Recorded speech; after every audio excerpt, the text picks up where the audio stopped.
자, 근데 이제 하나 더 공부해야 될 게 뭐냐면 이제 는 해가지고 우리가 분사를 표현했어요. 근데 우리가 분사라고 하는 거는 또 뭐하고 연결을 시킬 수 있어야 되면 분사는 이번 시간에 중요한 거예요. 분사는 동사이면서 형용사. 이거 굉장히 중요합니다. 분사는 동사이면서 형용사. 아시겠죠? 기억하세요. 형용사 중에서 제가 기억하시라는 것 중에 하나가 형용사는 뭐처럼 생각해라? 헬라어에서 명사처럼 생각해라. 그렇죠?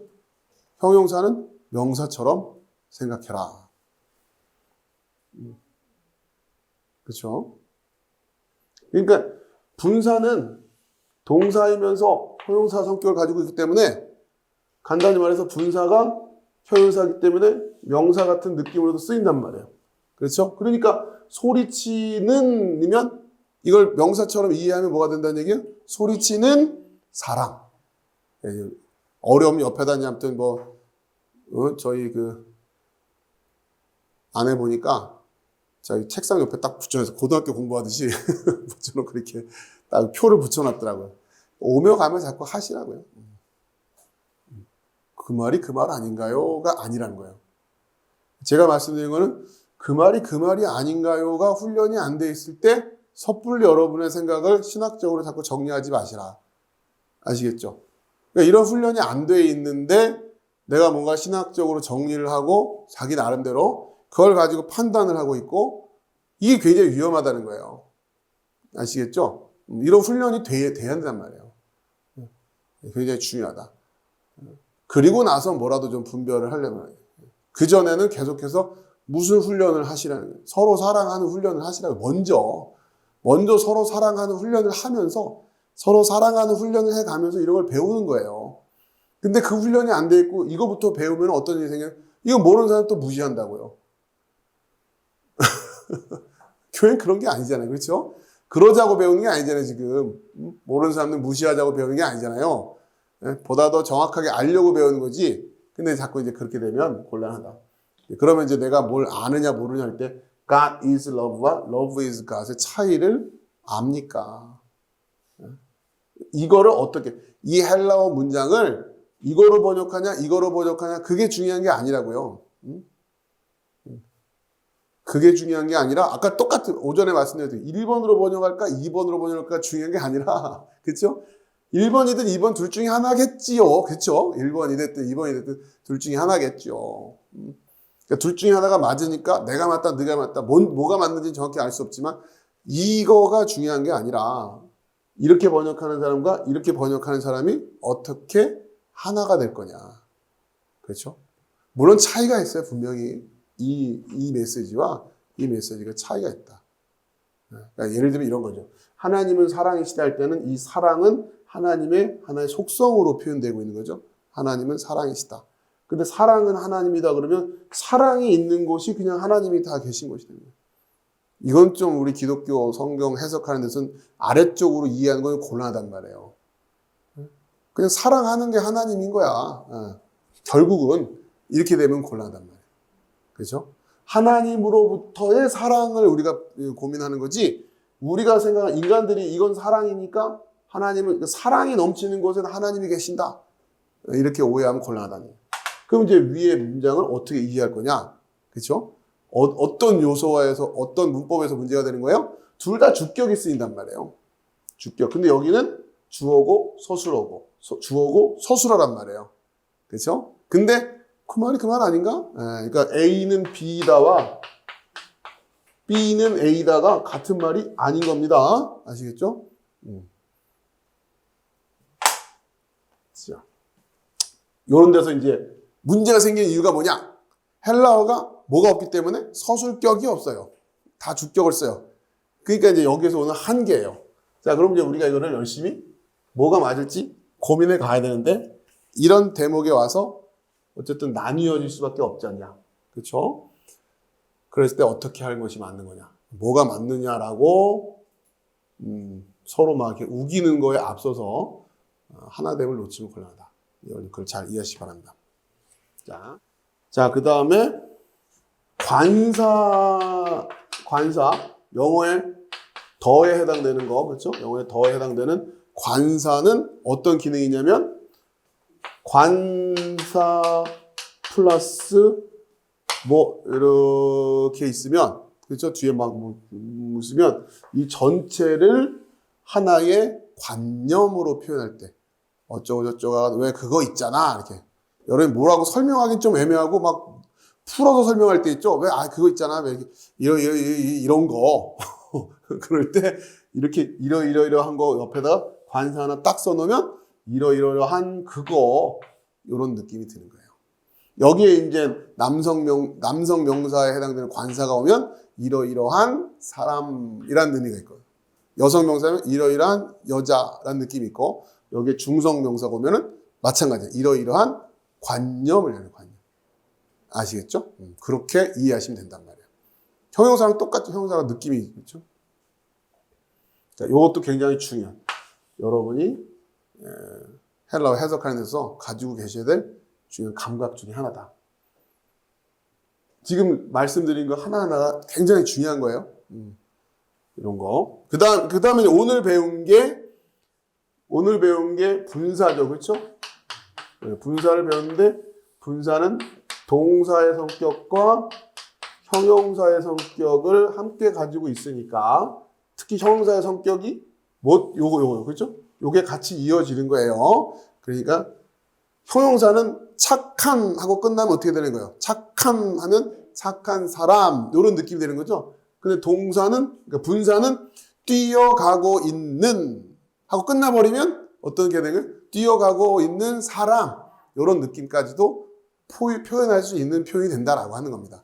아시겠죠? 그러니까 아까 본토스 하면 소리치는, 그렇죠? 소리치는 하면 소리치고 있는 사람을 나타내는 거고, 그 사람의 소리, 이런 의미가 되는 거예요.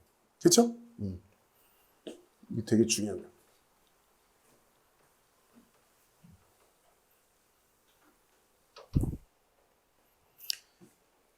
자, 이거는 여러분들이 따로 정리해가지고 계속 반복하시면서 들어주시기 바라요. 그게 이렇게 되는 거예요. 외치는 자의 소리가 이렇게 됐잖아요. 그렇죠? 외치는 자의 소리가. 그런데 외치는 자, 우리말로는 두 단어죠. 외치는 자의 이렇게 하는데, 요 외치는 자의가 뭐로 하나 끝난 거예요? 보온토스. 그렇죠? 보온토스 끝난 거예요. 이게 번역을 아까 할 때 소리치는 의 이렇게 된 거예요. 그렇죠? 소리치는 의. 그러니까 보니까 이렇게 되는 건 관사네, 분사네. 동사와 형용사 성격을 같이 가지고 있네. 그런데 소리치는, 그러면 경우에 따라서 사람을 나타낼 때가 있단 말이에요. 소리치는, 외치는 자까지 온 거예요. 우리말로 번역. 그렇죠? 외치는 자의 소리. 그렇죠? 헬라어로는 외치는 자, 이게 없단 말이에요. 그렇죠? 자가 없잖아요, 자가. 간단히 말하면. 몬토스만 있는 거지. 그렇죠? 왜 그렇게 되는 거냐? 분사용법이다. 근데 굉장히 중요합니다. 헬라어가 어려운 이유 중에 하나가 바로 이 분사 때문이에요. 헬라어 나중에 좀 어려운 것들을 해석할 때 이거. 왜냐하면 우리말로 번역하려면 항상 이렇게 없던 단어를 집어넣게 돼 있거든요. 집어넣는단 말이에요, 자꾸. 그럼 이제 말이 구조가 되게 복잡해져요. 특히 이제 바울서신서 같은 거 우리 읽을 때 대표적인 게 에베소서 같은 건데, 에베소는 이게 한 문장이에요. 분사 구문이 계속 나와요. 그죠? 헬라어로 보면 단순한데 이걸 우리말로 번역하면 계속 이런 막 복잡한 말이 앞뒤로 막 오면서 막 이게 어쨌든 우리 말스럽게 번역을 해야 되니까 그런 과정에서 내용이 굉장히 어려워지고, 그러면서 이 구조 자체가 다 어그러질 수밖에 없죠. 우리가 지난 배웠던 것처럼 어떤 동일한 패턴들이 계속 이어지고 있는데 그 패턴들이 다 무너지게 된단 말이에요. 그러니까 의미를 이해하는데도 어렵고 그렇게 되는데, 그 대표적인 이유 중에 하나가 분사 때문이다. 분사를 어떻게 번역하느냐가 간단치가 않다. 이 영어도 마찬가지예요. 영어도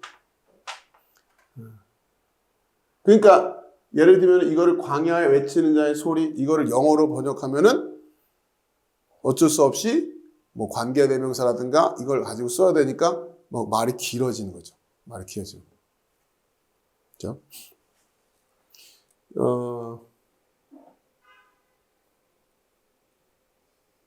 오케이, 그 정도 하고요.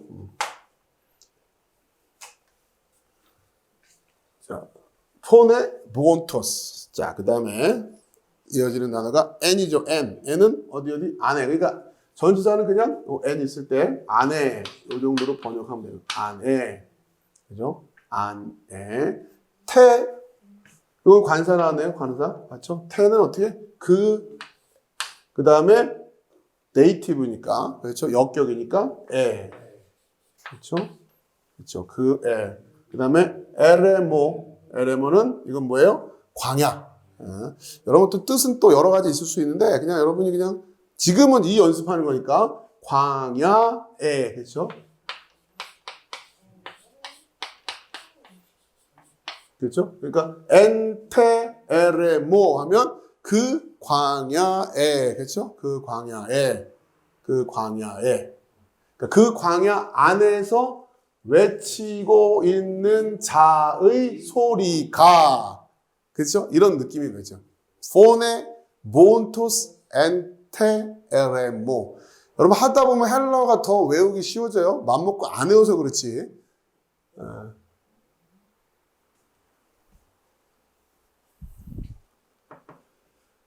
폰에 몬토스 엔테 에레모. 그렇죠? 엔테. 근데 여러분 보니까 여러분 그 공부할 때 보면 이 역격에서 요 밑에 이오타 첨자라고 있는데 이렇게 되죠? 요거는 반드시 써주셔야 됩니다. 그렇죠? 요거는 꼭 쓰셔야 되는 거예요. 요거 밑에 이오타 첨자라고 하는데 요게 이오타고 요게 이오타고 밑에도 이렇게 쓰는 걸 이오타 첨자라고 하는데 역격에 많이 나타나. 역격에 이오타 첨자는 반드시 써줘야 된다. 그죠? 이오타 첨자는. 그리고 공부하실 때 전에 한번 말씀드렸지만 이런 것들은 이런 것들은 액센트 기호인데 이거는 사실 무시하셔도 돼요. 이런 거 다 이거 굳이 이런 거 찍어가면서 다 하려고 하지 말고, 다만 보면은 따옴표, 우리말로 할 때 따옴표가 있는데 요렇게 생긴 따옴표하고 요렇게 생긴 따옴표 있죠? 요거는 그냥 무시하시고 지금 초보 단계에서는, 근데 요거는 꼭 써야 돼요. 요거는 요렇게 생긴 따옴표, 요거. 그렇죠? 여기 있죠, 방금? 그러니까 LMO 위에 있는 따옴표는 무시해도 되는데, 그렇죠? 요거는 요 따옴표는 무시하면 안 되는 거예요. 그렇죠? 그러면서 요렇게 돼 있고 요렇게 돼 있잖아요. 원래는 에로 읽어야 되는데 요게 있으면 이걸 히읗 발음처럼 하라고 그랬어요. 그러면은 같이 하니까 해가 되는 거예요. 해. 요것만 주의하면 돼요. 요것만. 나머지는 그냥 편하게 하세요. 지금 그런 것까지 다 신경 쓰려면 공부 못해요.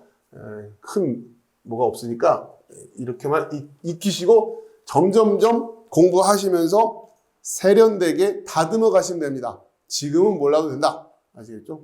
뜻이 문제가 생기는 게 아니니까. 이 훈련 하셔라. 요거 보면 다 나오는데, 이거 보면 다 나오는데, 이게 직관적이지가 않잖아요. 딱 보는 순간 느낌이 딱 가니까, 이렇게 딱 번역을 해놓으면 훨씬 쉽다.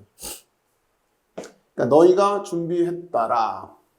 자, 그런데 아까 기억나신지 모르겠지만, 외치는 자라고 할 때의 모온토스의 시제가 뭐였습니까?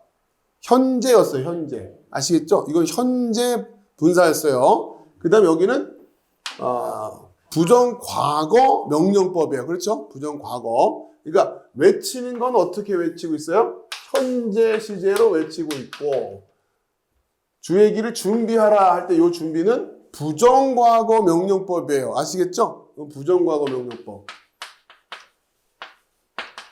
명령법이에요. 그럼 이제 이걸 공부해야 되는 거예요. 명령법인데 부정과거로 명령했다는 게 뭐냐? 현재 시를 명령했다는 게 뭐냐? 자, 보면 일단 우리가 전에도 한번 배웠지만 현재 시제는 기본적인 뜻이 뭐라고요? 현재 시제의 기본적인 의미가 뭐라고요? 현재 시제. 어떤 걸 나타내는 거예요? 현재 시제로 썼다는 얘기는 계속. 그렇죠? 계속이라고 해요. 그렇죠? 현재 시제라고 하는 동사가 나타내는 뉘앙스는 계속되고 있는 거예요. 계속. 기본적인, 가장 기본적인 거예요. 계속적인 상태를 얘기한다. 계속적인 동작. 그러면 외치는데 어떻게 외치고 있어요? 현재 시제를 외우고 있어요. 그러니까 지금 외친다는 얘기가 아니에요. 헬라어 시제에서는 시간의 의미보다는 동작의 양상에 더 초점을 두고 있는. 자, 이것도 중요한 문법. 헬라어 동사의 시제는 우리가 말할 때 시제라고 말하니까 시간과 관련돼 있는 어떤 느낌이죠. 그렇죠? 과거냐, 현재냐, 미래냐. 그러니까 그렇죠? 표현은 시제라고 하는데 그러니까 헬라어, 정확히 말하면 헬라어 동사의 시제는 시간보다는 동작의 양상,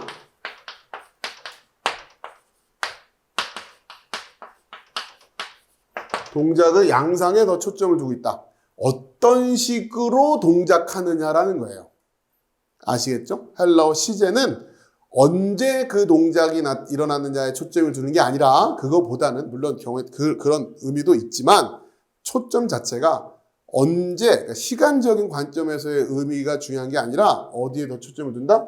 양상이에요. 그러니까 어떤 식으로 동작이 이루어지고 있는지 아시겠죠? 언제가 아니라 그러니까 그러면서 현재 시제라고 하는 것은 어떠한 양식으로 계속되는 양식으로 동작이 되어지고 있다는 얘기고 부정과거라고 하는 것은 그냥 전체적으로 한 덩어리를 이야기해요. 그러니까 부정과거라고 하는 것으로 부정과거로 명령문을 이야기할 때는 한 번에 끝나는 느낌이 들어요. 다 전체적으로 다 끝난 거예요. 응? 아시겠죠? 부정과거는 그런 느낌이란 말이에요. 어떤 동작이 과거에 발생을 해서 우리가 이미 그 동작에 대해서 얘기할 수 있어요. 왜? 그냥 전체적으로 한 덩어리가 됐으니까. 예? 아시겠죠? 책을 읽었다. 그렇죠? 예전에 과거에 책을 읽은 거예요. 그냥 전체적으로 쭉 얘기를 할 수 있기 때문에 부정과거를 쓴단 말이에요. 그러니까 부정과거 명령법이라고 하면 이거는 이제 상황에 따른 뉘앙스가 조금씩 다른데 예를 들면 이렇게 문을 두드려라 라는 명령법이죠. 문을 두드려라. 이거를 부정과거로 했다는 얘기는 한 번 두드리란 얘기예요? 아니면 계속 두드리란 얘기예요? 부정과거로, 잘 들으세요. 부정과거로 문을 두드려라 얘기를 했단 말이에요. 명령했단 두드려라인데 부정과거예요. 그러면 어떻게 되겠어요? 두드렸다라가 되겠죠. 번역을 하면. 이해되세요? 두드렸다라. 왜? 요걸로 부정과거, 요걸로 명령. 그럼 한 번만 두드리란 얘기예요? 계속 두드리란 얘기예요? 부정과거는 한 번. 현재 시제가 뭐라고요? 계속. 그러면 두드리다라 하면 계속이에요. 아시겠죠? 두드리다는 현재 시제잖아요. 두드리다라 하면 현재 시제 명령법이죠. 두드렸다라는 과거죠. 부정과거죠. 부정과거 명령이잖아요. 이건 어떻게 해라? 한 번만 두드려. 그렇죠? 내가 문 밖에서 두드리노니 이걸 도대체 어떤 식으로 두드리는 걸까? 그 가봐야 하는 거예요. 그렇죠? 우리말로는 느낌이 안 와요. 문 밖에 서서 계속 두드리고 계시다는 거니 것인지 아니면 한 번 두드렸다는 얘기인지. 그렇죠? 자, 그러면 다시 광야에서 외치는 자의 소리할 때 이게 분사였는데 현재 시제 분사였어요. 그럼 외치는 걸 어떻게 외치고 있다? 계속 외치고 있는 거예요.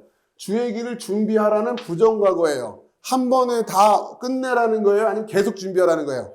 한 번에 끝내라는 거예요. 그렇죠? 근데 준비가 됐을까요? 안 됐을까요? 안 됐으니까 계속 외치고 있는 거예요. 이해되세요? 끝났으면 한 번 외치고 끝났겠지. 주의 길을 준비하라. 준비하는데 계속 준비하고 있어라? 뭐 하세요? 아, 준비하고 있어요. 근데 준비하고 있는데요? 그게 아니에요. 여기서는 어떻게 해라? 야, 내일 여행 가야 되니까 여행 짐 싸. 계속 싸고 있네? 그럼 돼야 안 돼요? 현재 시제 명령법으로 짐을 싸다라 하면 어떻게 해야 돼? 계속 싸고 있어야 돼. 야, 짐 좀 싸! 할 때 부정과거 명령법으로 싸. 그러면은 빨리 잠자기 전에 짐 다 싸놓고 자라. 이런 얘기지. 근데 아침에 일어나니까 계속 짐 싸고 있네. 밤새 짐을 쌌어요. 뭐라고 명령했기 때문에. 현재 시제 명령법으로 짐을 싸라 했으니까. 예? 예. 이해하시라고 한 거예요. 자, 그러면 왜 지금 외치고 있을까? 계속해서 외치고 있을까? 예. 뭐가 아직 안 된 거예요? 준비가, 마무리가 안 된 거예요. 근데 여기는 어떻게 준비하라 그랬어요? 한 방에 준비하라. 이제 짐 싸놓고 갈 수 있게끔 준비해라. 근데 지금 안 되고 있는 거예요. 자, 오케이. 자, 이렇게 하면서 여러분들 오늘 시간 됐으니까 이 정도 하면서 앞으로 이런 뉘앙스 하나하나를 여러분들이 분석하면서 또 실제로 이렇게 문법적으로 분해했을 때 이렇게 했을 때 어떤 의미로 이것을 우리가 묵상해야 되는가? 왜 계속해서 외치고 있을까? 그렇죠? 이런 느낌들을 여러분들이 그러니까 제가 간단히 말해서 이걸 설교 시간에 어떻게 다 설명하겠어요? 이거 하나 붙들고도 지금 이렇게 1시간인데. 그죠? 또 제가 할 몫은 있지만 또 여러분이 이런 걸 가지고서 묵상을 해 나갈 수 있게끔. 물론 이걸 안다고 해서 모든 게 다 그냥 시원하게 해결되지는 않아요. 그러나 우리가 알고 있는 만큼 선에서 정확하게 그 의미를 이해할 수 있어야 된다. 문을 두드리는 거 하나만 해도 한 번 두드리라고 한 건데 그냥 계속 두드리고 있으면 안 되고, 그렇죠? 그 의미를 정확히 이해하면서 묵상을 하셔라. 더 공격적으로 말씀을 드리면 여러분이 이렇게 말씀을 이해하고 있지 않다면 알게 모르게 여러분이 오해하고 있는 부분들이 충분히 있을 수 있다고 하는 거예요. 제가 말씀드려요. 그렇죠? 그런 겸손함을 가지고 사실 여러분 생각해보세요. 이 말씀을 언제 이걸 다 이렇게 하겠어요? 그러니까 우리는 끊임없이 겸손함으로 계속 공부하는 거예요. 다 알았다고 말할 수 있는 사람이 누가 있겠어요? 그러니 1번으로 아까 말씀드린 오전에 했던 거 100m 달리기 어떻게 하는 게 맞아요? 서로 잘 모르는 거죠. 그렇죠? 뭐가 맞다고 할 수 있겠냐 말이에요. 말씀도 마찬가지예요. 단 어떤 태도는 우리가 기본적으로 갖추고 있어야 될 겁니까? 이 공부는 할 생각은 해야 될 거 아니에요.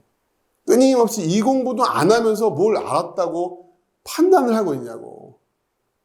그러니 공부하면서 계속해서 뭐 하자? 서로 하나 되며 서로 사랑하자.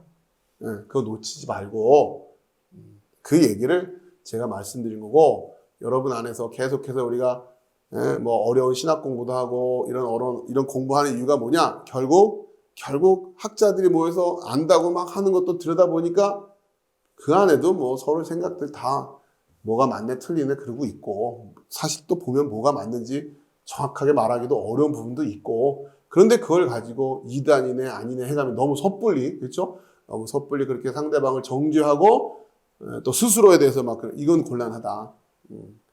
자, 이런 부분들을 여러분들 잘 이해할 수 있게끔 제가 도와드릴 테니까 서두르지 마시고, 단 계속해서 부탁드리지만 그때그때 제가 요청드리는 부분만큼은 여러분 시간을 좀 내서라도 정확하게 여러분의 것으로 소화하려고 하는 그런 좀 애쓰는 건 수고가 좀 필요합니다. 몇 가지 문법적인 것들을, 이런 것들은 여러분들이 좀 그때도 기억하셔가지고 몇 번 반복해서 내용이 지금 몇 개 안 되니까. 근데 이게 이제 1년, 2년 지나면 누적이 되면 많아진단 말이에요. 그때도 제가 이렇게 다 일일이 설명드리기는 어렵단 말이죠. 그때는 또 그때만큼 해야 될 얘기들이 있을 테니까 좀 여러분이 성실하게 잘 따라오시기 바랍니다.